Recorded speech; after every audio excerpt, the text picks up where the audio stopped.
of the men and women who work tirelessly to make America the best country in the world and to continue to keep our state and nation running. As long as we have been a state, West Virginia has always done the heavy lifting. Our workers have mined the coal that forged the steel, that built the tanks and ships that have won our nation's wars.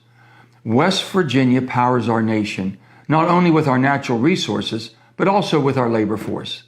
We have proven over and over again that the greatest strength of our economy is our workforce. Every West revenue.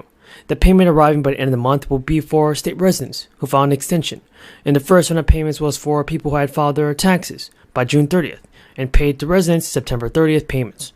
So, example of this is what I'm talking about. And when Colorado residents, they must be 18 or older by the end of this year to claim this free stimulus credit. Free stimulus credit, folks, because if a taxpayer who's eligible to receive this check owes any money to the government, like a child support or unpaid parking tickets, well, the rebate amount will decrease. Also, everybody, President Biden and top lawmakers fanned out across the country this week to visit bridges that are said to be prepared with new infrastructure money. President stopped at, for instance, the Brent Spence Bridge, which crosses the Ohio River, connecting Connecticut and Kentucky. The event touting an infusion of repair money going to bridges, not people. Why is it going to bridges? I have no idea, everybody. We all have to blame it on President Biden because the focus of the White House and the GOP leadership on areas of bipartisan cooperation is a marked contrast to the House of Representatives, as they're still struggling to enact somebody to take charge. So what I want to say is that the infrastructure law put aside $100 billion for roads and bridges, and now rural broadband, ports, and other items are having some difficulties around us. For instance, this week's visit coincided with the announcement that approximately $2 billion of the money will be set aside for repairs in a large bridge program, which includes the Brent Spence Bridge and 3 other bills that the administration describes as some of America's most economically significant spans. Now, Kamala Harris also has visited Ford Drawbridge in the south side of Chicago near Illinois. She's talking about something about to repair these bridges, and Biden and other officials have also talked about lauding the importance of economic repairs for bridges in the business community. In total, the infrastructure law puts aside $40 billion for somebody to take care of this thing. Joe Biden has made several previous bridge visits during his time in office, including spans in Pennsylvania and New Hampshire, providing a visual reminder of the infrastructure money at work and with the economic consequences if the despair had continued. So far, an infrastructure report card from the American Society of Civil Engineers put a spotlight on the overall problem. Of the more than 600,000 bridges in the United States, about 47,000 of them are classified as structurally deficient. The question remains just how much of the current efforts will resolve the overall problem.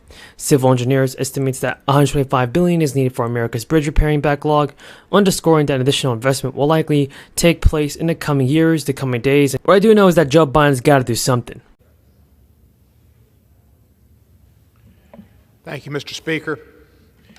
Yesterday, after the 4.5 days and 15 votes to find a speaker, we started with our business by passing rules. The Republican rules and first day's activities were to help the rich and the powerful avoid taxes. The government, like any entity, just like any business, has to have revenue.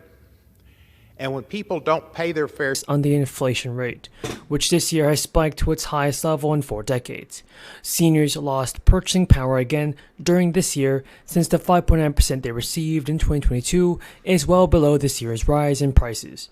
According to an October survey by the advocacy group, the Senior Citizens League, about 4 in 10 seniors said they drained their emergency savings just to stay afloat this year. And folks, that's not good, because Mary Johnson, the Social Security and Medicare policy analyst at the Senior Citizens League, said, anytime they go through a loss of buying power, it means they are exhausting other retirement sources, like savings or maybe even putting more on credit cards, or they might turn to safety net programs. So Johnson also added, we have just been through a period where retirees are trying to cope and manage, and they've never been through anything like this before. The 8.7% COLA adjustment for 2023 will help seniors who have struggled with surging costs from gas to food. It may take some of them a while to rebuild their emergency savings or get back on solid financial ground. And so far, the Social Security Administration said that the January checks next year will be based on a recipient's birthday. Some experts have even noted that while the COLA increase will be a welcome sign for Social Security recipients, there's some implications to be aware of. For instance, the benefit hike could result in higher taxes. Single taxpayers who receive more than $25,000 in retirement income need to pay taxes again, and while the threshold kicks in at around $32,000 for married couples, it's a lot of money. And the average Social Security benefit for 2023 will be below the amount and almost reaching $22,000 per single recipient next year. But many seniors also have other sources of retirement income that could push them above the taxation threshold, especially accounting for the 8.7% boost in their monthly benefit checks. Plus, another issue is that seniors should be aware of its impact of their higher Social Security benefits on Medicare premiums. And that's because it's mostly an issue that will impact higher income seniors, since Medicare premiums work on a sliding scale based on income. Seniors who are single, for instance, and have an income of less than $97,000, along with those who are married with income above $194,000, will pay the standard Medicare premium of $164.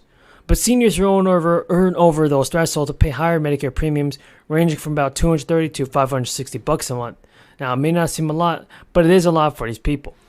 To U.S. households and the economy, and that was in 3 major stimulus packages. One of the signature components of Congress's economic relief effort was a series of stimulus payments made to U.S. households. U.S. Census Survey data from July 2020 that the payments were significant. Now, payments are starting to get sent out this week to many low-income households. Checks worth of the $450 have officially been approved by state officials. And other lawmakers, everybody, are now considering a more targeted stimulus package that would actually provide more checks to a smaller group of people. And folks, for the past 6 months last year, parents across the country received monthly checks. The expanded child tax credit, under which parents got up to $300 per kid, lasted from July to December 2021. This program helped keep millions of people out of poverty, touching 35 million families and helping many people. It paused in December, though, after Republicans in Senate Democrat Manchin prevented Congress from making checks permanent, or simply just extending them for 1 more year. Some states are trying to step up where Congress failed. In Vermont, a Republican governor and a Democratic state legislature signed off on a $1,000 child tax credit for every child ages 5 and under to households earning $125,000 and below. The state's Republican governor had initially proposed a wider suite of tax cuts.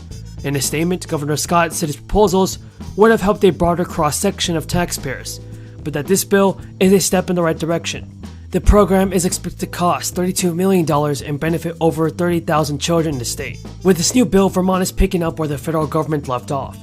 The expanded child tax credit lapsed in December 2021 due to resistance from Republicans and Manchin, a centrist Democrat from West Virginia. Now, amid negotiations over the Build Back Better plan, Manchin raised concerns over the program. He said that checks should come with a work requirement, which would cut the lowest earning families out from relief.